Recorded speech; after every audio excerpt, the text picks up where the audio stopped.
Numbers chapter 6. The Lord said to Moses, "Speak to the Israelites and say to them, if a man or woman wants to make a special vow, a vow of dedication to the Lord as a Nazarite, they must abstain from wine and other fermented drink, and must not drink vinegar made from wine or other fermented drink.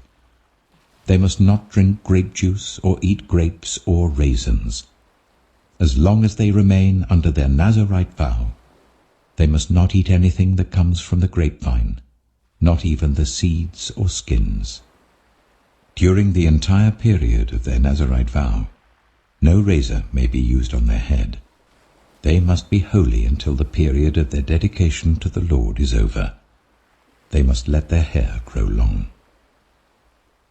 Throughout the period of their dedication to the Lord, the Nazarite must not go near a dead body. Even if their own father or mother or brother or sister dies, they must not make themselves ceremonially unclean on account of them, because the symbol of their dedication to God is on their head. Throughout the period of their dedication, they are consecrated to the Lord. If someone dies suddenly in the Nazarite's presence, thus defiling the hair that symbolizes their dedication, they must shave their head on the 7th day, the day of their cleansing. Then on the 8th day, they must bring 2 doves or 2 young pigeons to the priest at the entrance to the tent of meeting. The priest is to offer one as a sin offering and the other as a burnt offering to make atonement for the Nazarite, because they sinned by being in the presence of the dead body.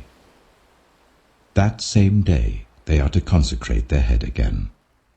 They must rededicate themselves to the Lord for the same period of dedication, and must bring a year-old male lamb as a guilt offering. The previous days do not count, because they became defiled during their period of dedication. Now this is the law of the Nazarite when the period of their dedication is over. They are to be brought to the entrance to the tent of meeting.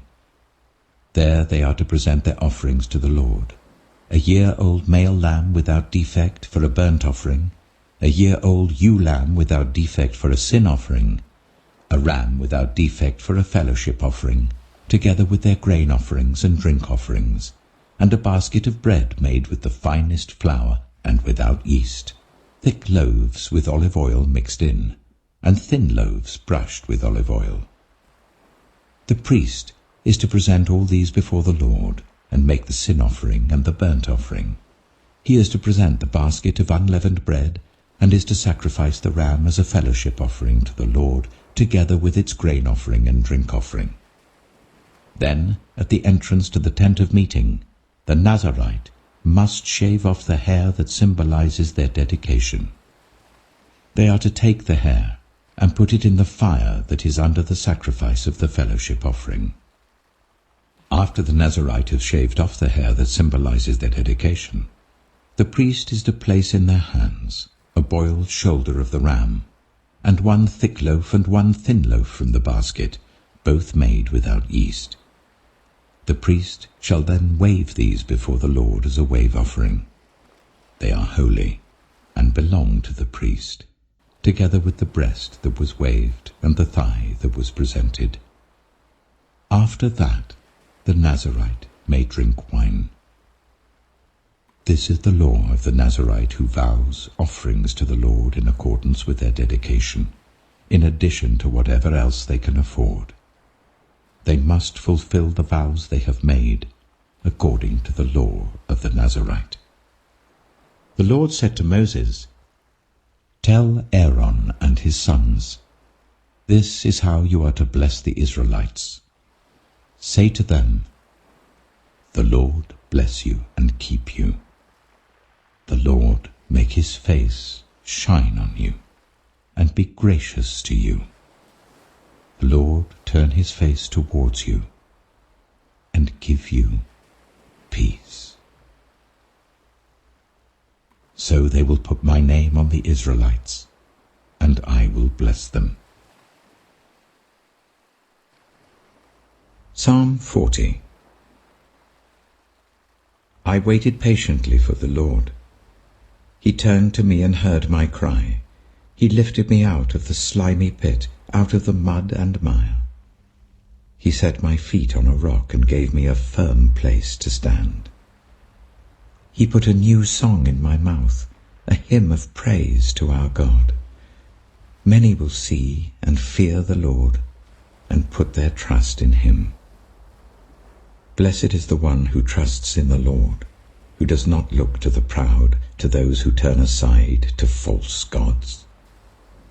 Many, Lord my God, are the wonders you have done, the things you planned for us. None can compare with you. Were I to speak and tell of your deeds, they would be too many to declare. Sacrifice and offering you did not desire, but my ears you have opened. Burnt offerings and sin offerings you did not require. Then I said, Here I am, I have come. It is written about me in the scroll. I desire to do your will, my God. Your law is within my heart. I proclaim your saving acts in the great assembly. I do not seal my lips, Lord, as you know. I do not hide your righteousness in my heart. I speak of your faithfulness and your saving help. I do not conceal your love and your faithfulness from the great assembly. Do not withhold your mercy from me, Lord. May your love and faithfulness always protect me. For troubles without number surround me. My sins have overtaken me, and I cannot see. They are more than the hairs of my head, and my heart fails within me. Be pleased to save me, Lord. Come quickly, Lord, to help me.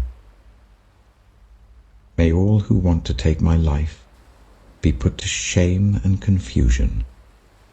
May all who desire my ruin be turned back in disgrace. May those who say to me, Aha, aha, be appalled at their own shame. But may all who seek you rejoice and be glad in you. May those who long for your saving help always say, The Lord is great. But as for me, I am poor and needy. May the Lord think of me. You are my help and my deliverer.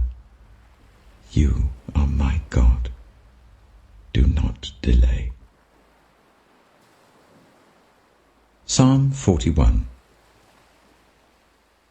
Blessed are those who have regard for the weak. The Lord delivers them in times of trouble. The Lord protects and preserves them. They are counted among the blessed in the land. He does not give them over to the desire of their foes. The Lord sustains them on their sick bed and restores them from their bed of illness. I said, Have mercy on me, Lord, heal me, for I have sinned against you. My enemies say of me in malice, When will he die, and his name perish? When one of them comes to see me, he speaks falsely, while his heart gathers slander. Then he goes out and spreads it around. All my enemies whisper together against me. They imagine the worst for me, saying, A vile disease has afflicted him. He will never get up from the place where he lies. Even my close friend, someone I trusted, one who shared my bread, has turned against me. But may you have mercy on me, Lord. Raise me up that I may repay them. I know that you are pleased with me, for my enemy does not triumph over me. Because of my integrity you uphold me and set me in your presence forever. Praise be to the Lord, the God of Israel, from everlasting to everlasting. Amen and Amen.